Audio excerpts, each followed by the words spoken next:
नमस्कार साथियों। आज हम देखेंगे मासिक मूल्यांकन जुलाई का कक्षा 12वीं के रसायन सब्जेक्ट को। इसमें भी पूर्णांक जो है 25 नंबर के ही हैं। तो पहला प्रश्न है, विलयन का अणु संख्या गुण किस कारण होता है। तो साथियों, और ये किस कारक पर निर्भर करता है कह रहा है।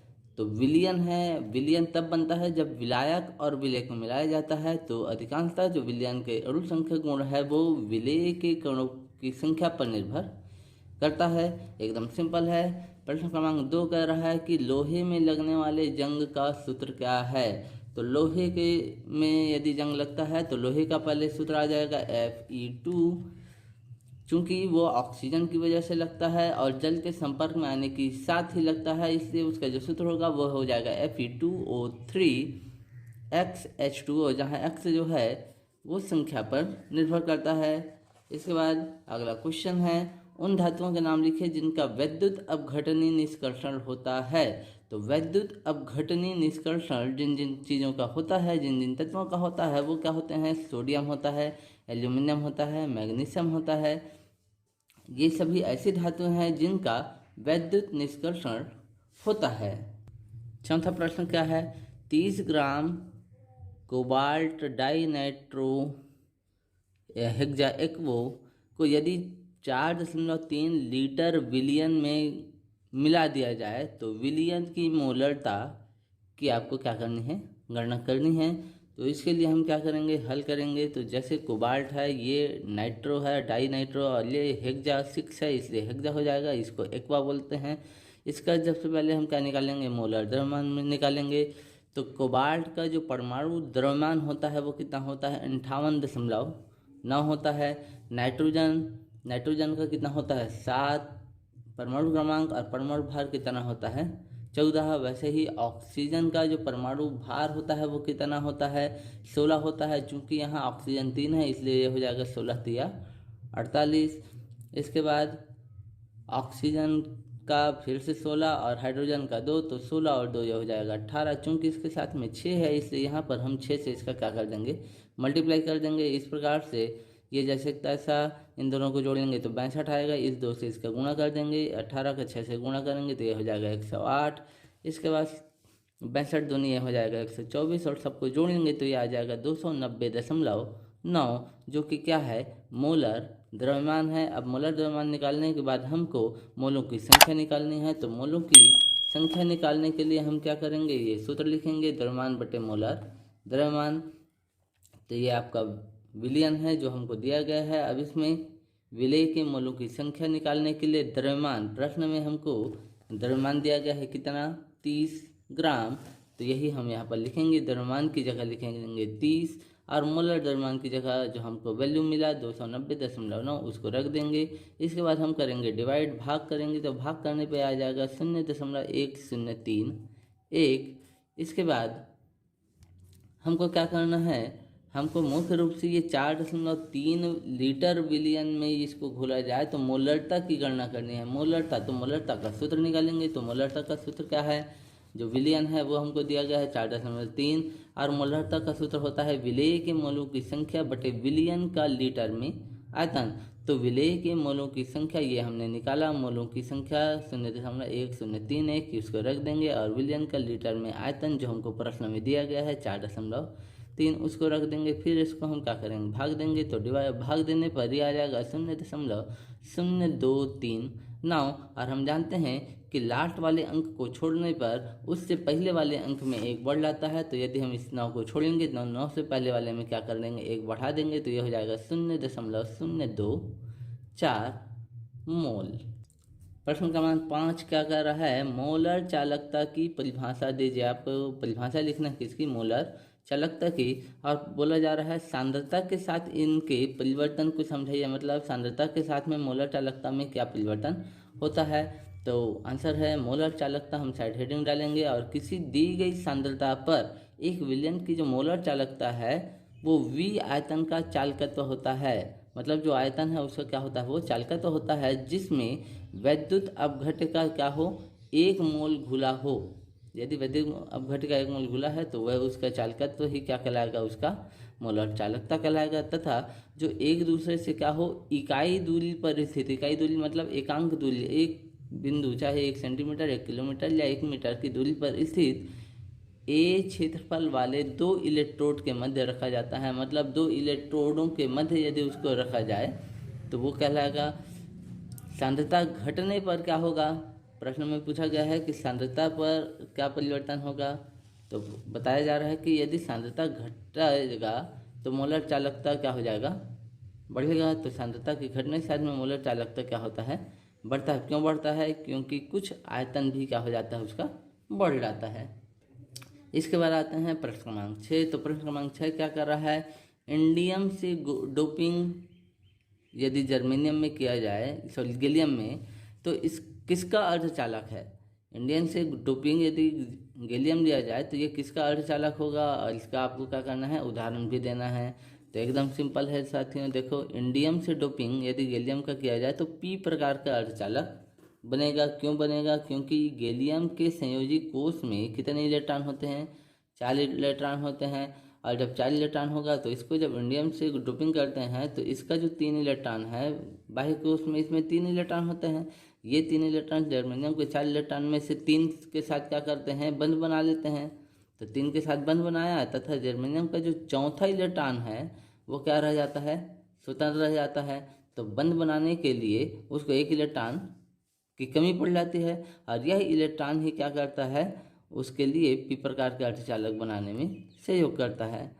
तो इसमें क्या होता है, एक एकाकी इलेक्ट्रॉन युग्म होता है। इसके बाद नेक्स्ट क्वेश्चन, क्वेश्चन नंबर 7, षटकोणीय निविड़ संकुलन एवं घनीय संकुलन में कैसे विभेद करेंगे। देखिए षटकोणीय है, हेक्सागोनल निविड़ संकुलन, और घनीय, घनीय मतलब क्यूबिक संकुलन में कैसे, तो ये 6 कोणों वाला है, ये 3 कोणों वाला है, ऐसे ही स्पष्ट है। तो उसी के बारे में यहाँ पर लिखा गया है। षटकोणीय निविड़ संकुलन में प्रत्येक तीसरी परत जो है, तीसरा परत जो है पहली परत के समान होता है। किसमें, षटकोणीय में जो पहली है उसी के समान तीसरा होता है। अतः इसको हम क्या बोल सकते हैं, ए बी संरचना के समान इसको हम कहते हैं। इसमें एक गोला जो है 6 गोलों से घिरा होता है। एक गोला जो है कितने गोलों से घिरा रहेगा, 6 गोला, क्योंकि ये षटकोणीय है, जिसके केंद्रों को मिलाने पर षटकोण बनता है। अब यदि सभी के केंद्र को मिला देंगे तो क्या बन जाएगा, षटकोण बनेगा। अतः इसे हम षटकोणीय निविड़ संकुलन कहते हैं। अब ये तो हुआ षटकोणीय के लिए। अब इसके बाद आपको क्या बोला जा रहा है, घनीय संकुलन। तो घनीय संकुलन क्या होता है, जबकि घनीय निविड़ संकुलन में प्रत्येक चौथी परत पहली परत के समान होती है। इसमें चौथा वाला जो है पहले के समान होता है। अतः इसे हम क्या बोल सकते हैं, एबीसी संरचना कहते हैं। तो दोनों में इस प्रकार से अंतर हो जाएगा। इसके बाद हम आते हैं क्वेश्चन नंबर 8। तो क्वेश्चन नंबर 8 क्या है, सिद्ध कीजिए कि किसी अवाष्पशील विलेय युक्त विलयन का अपेक्षित वाष्प दाब अवनमन विलयन में उपस्थित विलेय के मोल प्रभाज के बराबर होता है। तो अवाष्पशील विलेय है और विलयन का अपेक्षित वाष्प दाब अवनमन, ये किस पर, विलयन में उपस्थित विलेय के मोल प्रभाज, इसको याद रखना है, विलेय के मोल प्रभाज के बराबर होता है, ये आपको सिद्ध करना है। तो इसको सिद्ध करने के लिए हम क्या करेंगे, राउल्ट का नियम लगाएंगे। राउल्ट का नियम क्यों लगाएंगे, क्योंकि ये राउल्ट का नियम ही अवाष्पशील विलेय के लिए लागू होता है। तो देखेंगे जब किसी वाष्पशील द्रव में कोई अवाष्पशील विलेय मिला दिया जाए, वाष्पशील मतलब जिसमें द्रव वाष्प बनता हो, जैसे जल है, जल में यदि हम क्या कर दें, रेत को मिला दें, तो जल जो है वो क्या है, वाष्पशील द्रव है, और रेत क्या है, अवाष्पशील द्रव है। यदि उसको मिला दिया जाए तो विलायक का वाष्प दाब क्या हो जाता है, कम हो जाता है, मतलब उसके वाष्प बनने की जो दर है वो कम हो जाती है। तो विलयन में उपस्थित विलायक का वाष्प दाब, विलयन में उपस्थित विलायक का वाष्प दाब विलयन में विलायक के मोल प्रभाज के क्या हो जाता है, समानुपाती हो जाता है। अब ये जो समानुपाती होता है इसको हम गणितीय रूप में कैसे लिखेंगे, व्यंजक के रूप में लिखने के लिए हम क्या करेंगे, चूंकि विलयन में उपस्थित विलेय क्या है, अवाष्पशील है, मतलब हमने अभी कहा रेत है, रेत जो है अवाष्पशील है। अतः विलयन का वाष्प दाब को यदि हम क्या कर दें, पी, विलयन में विलायक के वाष्प दाब पी ए के बराबर होगा। तो हम उसको इस रूप में लिख सकते हैं, ये पी क्या है, विलयन का वाष्प दाब है, ये विलयन में उपस्थित जो विलायक का वाष्प दाब है उसके क्या होगा, बराबर होगा। अब यहाँ पर ये जो विलयन में उपस्थित विलायक का वाष्प दाब है, ये इसके अणु विलायक का मोल प्रभाज के क्या होता है, अनुक्रमानुपाती होता है। ये कहाँ से उत्पन्न हुआ, तो ये होता है अणु संख्यक गुण होता है, और इसी को हम नाम दे देते हैं समीकरण 1। अब यहाँ पर से ही यदि हम इसको पी ए अनुक्रमानुपाती या समानुपाती एक्स ए लिखें, इस प्रकार से लिख सकते हैं। अब ये अनुक्रमानुपाती के चिन्ह को हटाएंगे तो यहाँ पर हम क्या लगा देंगे, एक नियतांक के लगा देंगे, तो ये क्या हो जाएगा, पी ए इक्वल के एक्स ए, इसको नाम दे देंगे समीकरण 2। इसके बाद शुद्ध विलायक में यदि हम शुद्ध विलायक लेते हैं तो यहाँ जो एक्स ए है उसका वैल्यू हो जाता है 1, और जब शुद्ध विलायक लेते हैं तो ये पी ए बदल जाता है किसमें, P0 ए में बदल जाता है। अब ये P0 ए क्या चीज़ है, तो उसको हमने यहाँ पर बताया है शुद्ध विलायक का वाष्प दाब होता है। शुद्ध विलायक में इसका जो मोल प्रभाज है वो कितना होता है, 1 होता है। तो शुद्ध विलायक का मोल प्रभाज 1 होता है, तो ये शुद्ध विलायक का क्या हो जाता है, वाष्प दाब हो जाता है। तो यदि हम इस सूत्र में जो समीकरण 2 है इसमें क्या कर दें, एक्स ए की जगह 1 रख दें, एक्स ए की जगह 1, तो पी ए की जगह हमको क्या रखना पड़ेगा, P0 ए रखना पड़ेगा। तो यहाँ पर हमने उसको बनाया है P0 ए बराबर क्या हो जाएगा, के, और इसको नाम दे देंगे समीकरण 3। अब देखेंगे जो समीकरण 2 है और जो समीकरण 3 है उसमें के का वैल्यू कितना मिला, P0 ए। इस वैल्यू को हम के वैल्यू को यहाँ रख देंगे तो क्या मिलेगा, पी ए बराबर P0 ए इंटू एक्स ए मिल जाएगा इस प्रकार से, और इसको हम नाम दे देंगे क्या, समीकरण 4।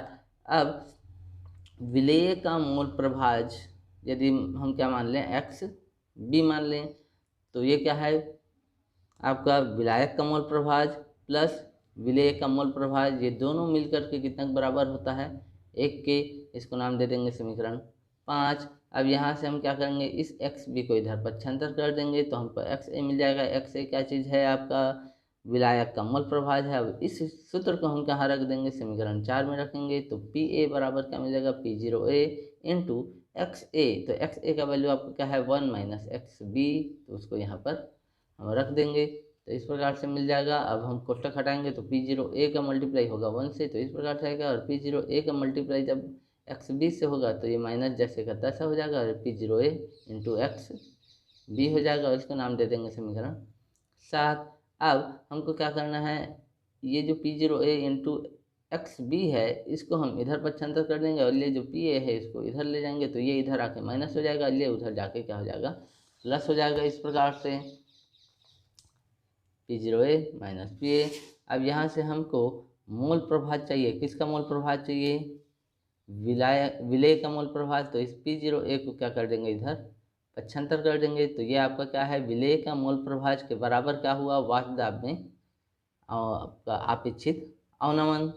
इसी सूत्र की आपको क्या करनी थी, व्युत्पत्ति करनी थी। वाष्प दाब में अवनमन जो है विलेय के मोल प्रभाज के बराबर होता है, तो उसको हम यहाँ पर लिख देते हैं कि P0 A minus P A क्या चीज़ है, वो है वाष्प दाब में अवनमन, और P0 A minus P A upon P0 ए जो है ये क्या चीज़ है, वाष्प दाब में अपेक्षित अवनमन है। इसके बाद हम आते हैं नेक्स्ट क्वेश्चन में। नेक्स्ट क्वेश्चन आपका क्या है, क्वेश्चन नंबर 9। क्या बोला जा रहा है, निम्नलिखित के अपचयन के लिए कितने आवेश की आवश्यकता होगी। तो आपको 3 प्रश्न दिए गए हैं यहाँ पर। 1 मोल एल्यूमिनियम 3 धनायन को एल्यूमिनियम में बदलने के लिए, 1 मोल कॉपर 2 धनायन को कॉपर में बदलने के लिए, और 1 मोल मैग्नीज टेट्राक्साइड आयन को मैग्नीज 2 धनायन में परिवर्तित करने के लिए। तो देखिए एकदम सिंपल है, एल्यूमिनियम का 3 धनायन है, ये 1 मोल कहलाएगा। अब यदि इस 1 मोल से हम क्या कर दें, ये जो 3 धनायन है इसको निकाल दें, ये धनायन यदि निकल जाएगा तो हमको एल्यूमिनियम प्राप्त हो जाएगा। तो इसको निकालने के लिए हमको 3 इलेक्ट्रॉनों की ज़रूरत होगी, तो हम 3 मोल ले लेंगे, तो उसी को यहाँ लिख दिया जाएगा। इलेक्ट्रोड अभिक्रिया में 1 मोल एल्यूमिनियम 3 धनायन को एल्यूमिनियम में अपचयित करने के लिए या परिवर्तित करने के लिए हमको कितना मोल, 3 मोल इलेक्ट्रॉनों की आवश्यकता होगी। बस खत्म। दूसरा पॉइंट आपका ऐसे ही है, कॉपर का 2 धनायन है। अब ये 2 धनायन को किस में बदलना है, कॉपर में, तो ये 2 धनायन हटाना पड़ेगा। इसको हटाने के लिए हम क्या करेंगे, 2 इलेक्ट्रॉन फिर यहाँ पर ले लेंगे, तो ये 2 मोल हो जाएगा, इसी को फिर लिख दिया जाएगा। 1 मोल कॉपर 2 धन आयन को कॉपर में परिवर्तित करने के लिए 2 मोल इलेक्ट्रॉन की आवश्यकता होगी। इसके बाद इसी प्रकार से तीसरा है, तीसरा में आपका क्या है, मैग्नीज टेट्राक्साइड है आयन के रूप में। अब ये जो 4 धनायन है आयन है, यहाँ पर देखो हमको केवल क्या चाहिए, प्रश्न में बोला गया है मैग्नीज का ये चाहिए। अब ये चाहिए तो हमको क्या करना पड़ेगा, इसमें से ये ऑक्सीजन को हटाना पड़ेगा। ऑक्सीजन को हटाने के लिए क्या करेंगे, यहाँ पर हाइड्रोजन जोड़ेंगे। तो कितना मात्रा में, 8 मात्रा में। क्यों 8 मात्रा में जोड़ेंगे, ताकि ये जो है O को हटा दे, तो H जो है O के साथ में मिलकर जल बना करके हट जाएगा। और यहाँ पर जो 4 आयन है ये हटाने के लिए हमको यहाँ पर क्या करना पड़ेगा, इलेक्ट्रॉन लेना पड़ेगा। तो ये 1 मोल, ये 5 मोल और ये कितना हो जाएगा, 1 मोल हो जाएगा। तो यहाँ पर उसी फिर लिखेंगे 1 मोल मैग्नीज टेट्राक्साइड आयन को मैग्नीज 2 धन आयन में परिवर्तित करने के लिए हमको 5 मोल इलेक्ट्रॉन की आवश्यकता होगी। इसके बाद हम देखते हैं नेक्स्ट क्वेश्चन।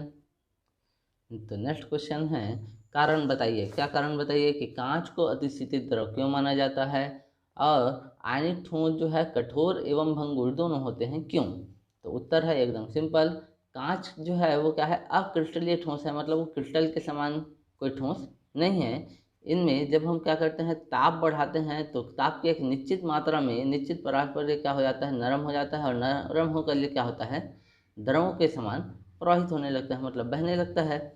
अतः हम इसे क्या बोल सकते हैं कि ये क्या है, अतिशीतित द्रव है।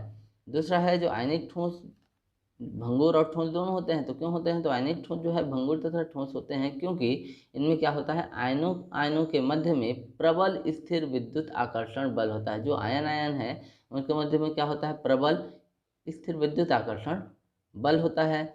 और जब हम बल लगाते हैं तो बल लगाने पर जो समान आवेश की परतें हैं वो क्या होता है, एक दूसरे के सामने आ जाते हैं। अब जब समान आवेश एक दूसरे के सामने आएंगे तो हम जानते हैं कि समान आवेश जो है क्या करते हैं, एक दूसरे को प्रतिकर्षित करती है।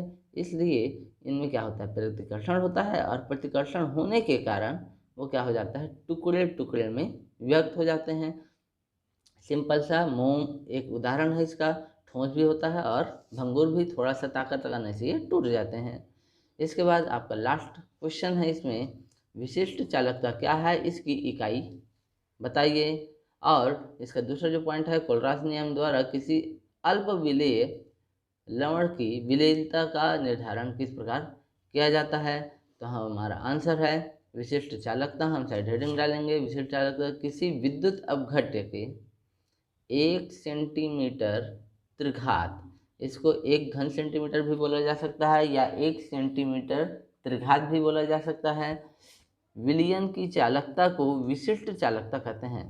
तो किसी विद्युत अपघट्य किसको बोलते हैं, जैसे सेल के बीच में जो पदार्थ होता है वो क्या कहलाता है, विद्युत अपघट्य कहलाता है। तो इसके 1 सेंटीमीटर त्रिघात विलयन की जो चालकता होती है उसी को हम क्या बोलते हैं, विशिष्ट चालकता कहते हैं। और इसे हम के या कप्पा के नाम से जानते हैं और इसी से व्यक्त किया जाता है। और जो इसकी इकाई होती है वो क्या होता है, ओम इनवर्स सेंटीमीटर इनवर्स होता है। इसके बाद का जो क्वेश्चन है साथियों, इसको हम नेक्स्ट वीडियो में लेकर के आएंगे।